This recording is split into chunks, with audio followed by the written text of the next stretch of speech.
Morning everybody.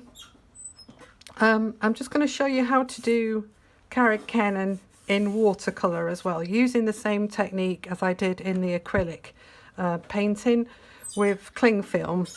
Sorry, I've got a slightly squeaky seat. Okay, so I've got a piece of watercolour paper stuck down around the edge with masking tape, watercolour set, 2 pots of water, one for cleaning brushes, one for mixing colour, and a selection of small rounded watercolour brushes.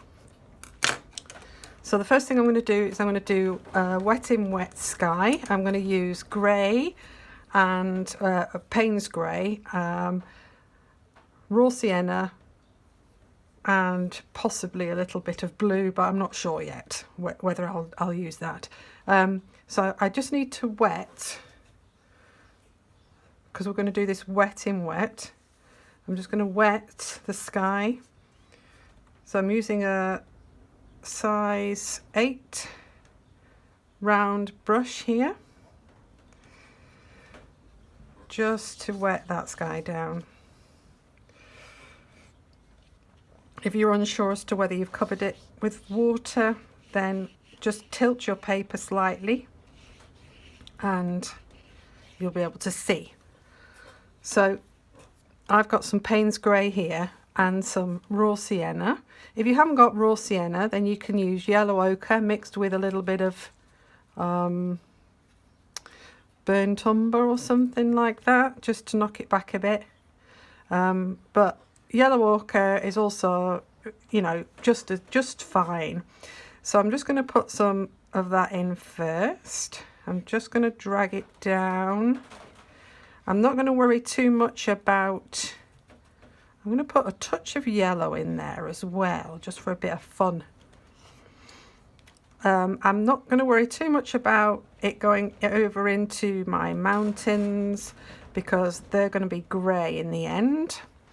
And then some Payne's grey, and I'm sweeping the marks from top right to left like this, in the hope that the sky will form some sort of stripe in a way.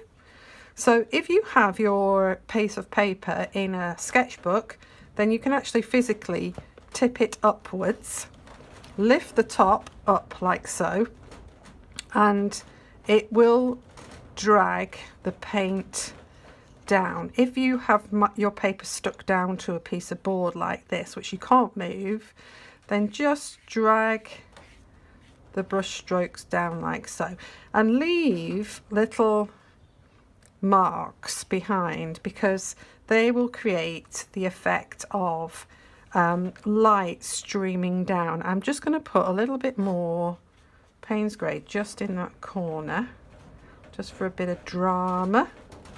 We want to see some stripes like that. Bit more in that corner like that.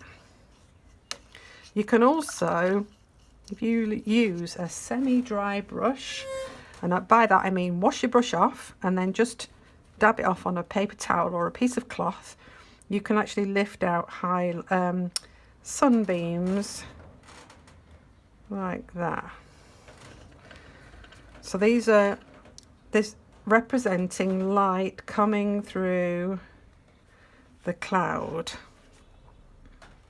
This is more dramatic when it's next to, as you can see there, next to darker paint. So if I darken up this area again a little bit more, I can still work into it because it's still wet.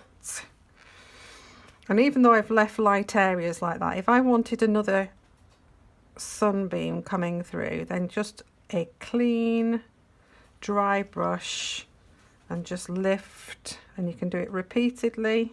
Just be gentle with your paper though, because you don't want your paper to come up, and if you rub your paper too hard, sometimes it comes up. I'm just going to put a little touch more of the yellow ochre in this bit here, just a touch. Right, there you go, that'll do. So now now what you need to do is you need to wait for your sky to dry, and if you have, then you can use a hairdryer and just dry it off really quickly.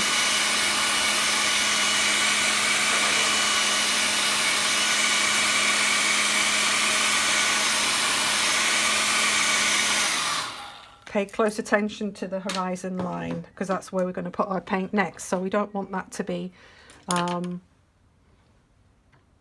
wet, because otherwise the paint will run into it. So now I'm just taking a very pale Payne's grey mixed with a touch of blue here. I'm just using the dirty bits off my palette here in the main, which is why I leave my palette dirty most of the time, because I know that that paint will come in useful later on for things like this. So that's a Payne's grey mixed with a touch of blue. The blue you put in so it represents the haze of distant landscape. So you want a fuzzy, pale, distant hill, not too dark, because that will come forward on you. So again, I'm into the dirty palette. I'm just going to mix in whatever colours I've got there in with that grey. And I'm going to leave it slightly thicker because I want to paint this bit here. And this bit you have to be quite careful with, because you're going to negative paint around your castle. So this is Carreg Cennen Castle, which is in the West Brecon Beacons. Beautiful, beautiful castle. And for those who are local, you'll be very familiar with it. Hopefully you've all been walking around there at some point. I'm going to use the fine. I'm working wet on dry here now, so I didn't, if you saw, I didn't wet the paper in advance.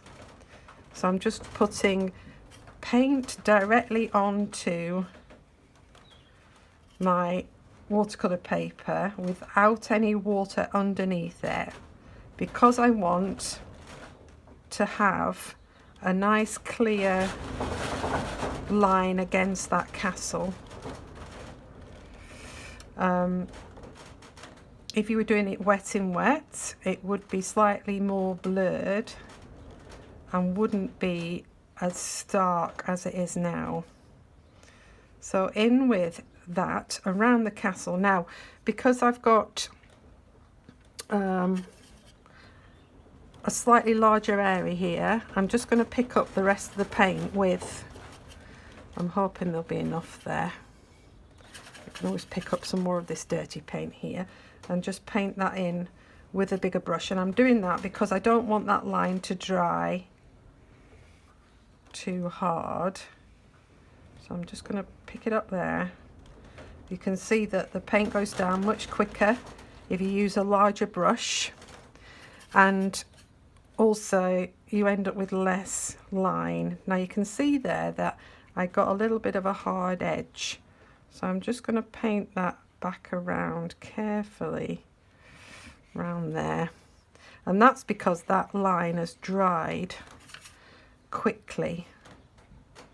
So just try and work as quickly as possible, as cleanly as possible.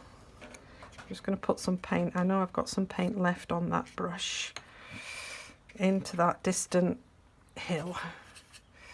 A little bit more grey, come down here into that dip.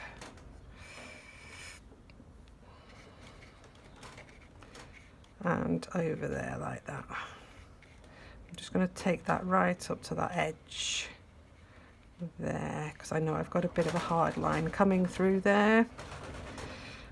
And there we have it. There's our distant hill in place.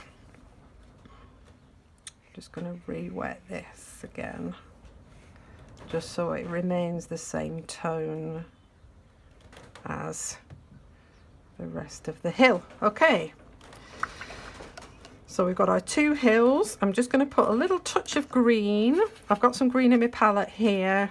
I'm just going to put that into the grey, and I'm going to make this a green grey tone, this area here. A little bit of water, just drag it up. Doesn't matter here if this merges a little bit into the grey above, which is why I didn't dry it off. I just want, that's a slightly nearer bit of landscape, you see, so I want that to be have a slight amount of colour in it, so it brings it forward. Okay, so the rest of this is now drying off quite quickly because it's quite dry in here. I'm going to put some yellow, this is just cadmium yellow, into that green colour. I'm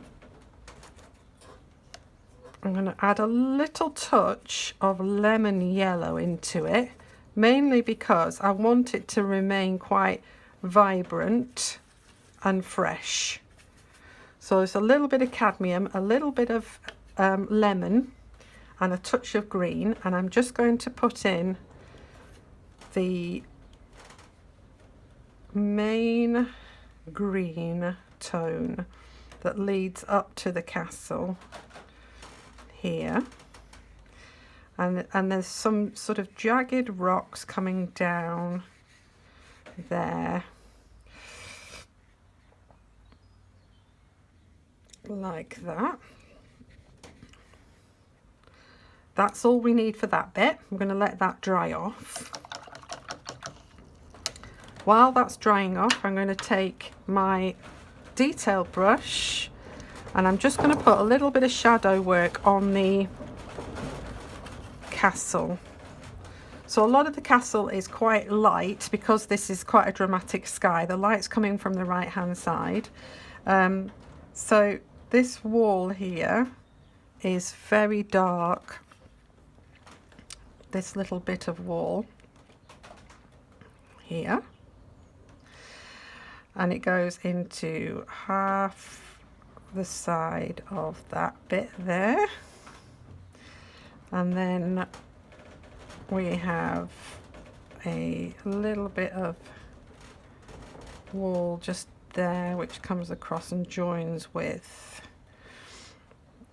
the side of this turret and drops down into that side there like that.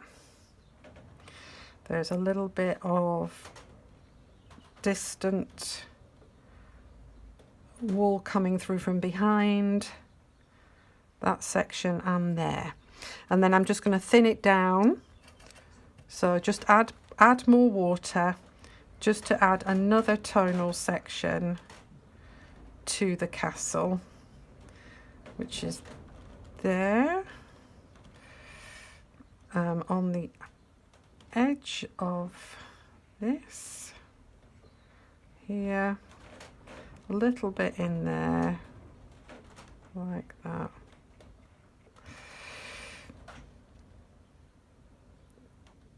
And then thin it down again to put a little bit of tone just on that side there and there, just to fill the bottom sections of the castle in. I'm just going to put a touch more really dark grey. This is Payne's grey that I use here on this side. I'm going to have a slight line coming down there. Okay, and also while you're there, you can put some little marks just where these, oops, so that was a slight mistake because my brush was very wet, so I'm just going to dab it off with a little bit of old sock. So going again with a slightly drier brush, and we're just going to put in some rocks here. So again, like I said, you need a fine brush for this. Not too much water on your brush. And in with those rocks. Like that.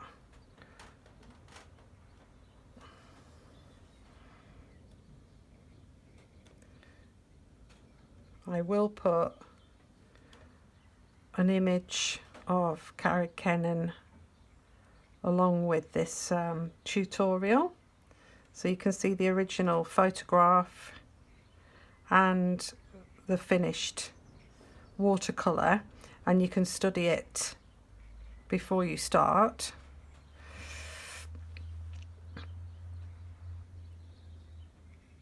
With your watercolour. So there we go. Again, just thin your paint down for any kind of shadow. Oh, again, put too much water there. I do have some tissue. Too much water there, and it's run into my. So I'm just going to take a piece of tissue and just soak it up like that. Okay, just soften that back in again. Use it to describe a bit of shadow there. Right, so in with a little bit of shadow work, using those different tonal greys that you've got on your palette, like so.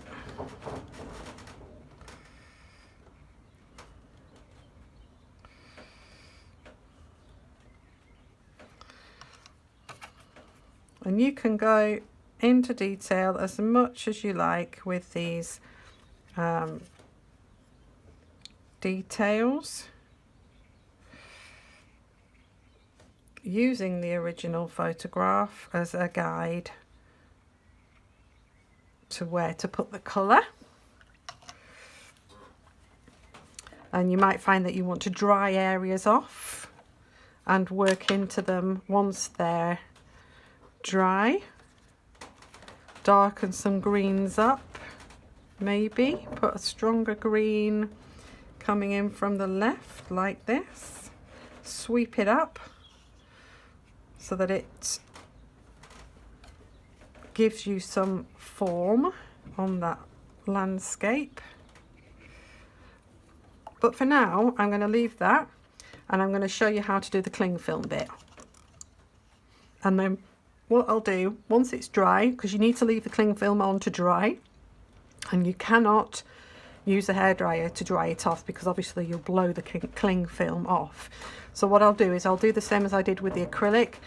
I'll put the colour down, I'll put the cling film on, I'll let it dry, and then I will put a finished painting, a photograph of the finished painting at the end of this tutorial. So colours, lemon, a bit of lemon yellow. Now have these colours ready mixed, ready to use. We've got that green there, which will be really useful. We've got some grey, which we need. Any other colours? A bit of brown maybe, or burnt umber or something like that would be nice. And what I'm going to do is I'm going to wet this area here with a bit of water. And I'm not going to be too fussy about where it goes. I'm going to bring some of it up into this landscape here. But you need plenty of water. And then you need to drop your colour in. So in with, oops, bit of lemon. I managed to put a little bit of orange down there by mistake. Bit of lemon yellow, a bit of green. Oops, my brush is too wet. A bit of, I'm going to put a touch of brown in there in places. Touch of brown, like this. Oops.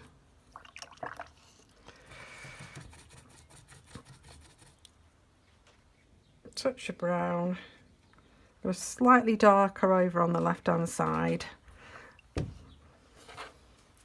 A bit of cadmium yellow, up here like this. That's just to really just to reflect what is going on in the sky. And then we're going to go in with the grey, the dark Payne's grey, and we're just going to put in some really strong darks in here, because this is cliff face, so you want it to be, or to feel, sort of very rough. Okay, so that's probably enough paint. We've got it, it's still wet. Now I'm going to put my cling film on. So I've got a big sheet of cling film here, and I'm just going to scrunch it up like this, and I'm going to lay it down on to the wet section of my painting. So really it's essential that this is dry. Scrunch it up and really sort of try and mimic the marks that might be made by those rocks. So, and press it down onto your wet paper. Press it down, don't move it, don't sort of move it around, just press it so that it is in contact, and you can see where the paint is sort of oozing up into the cling film.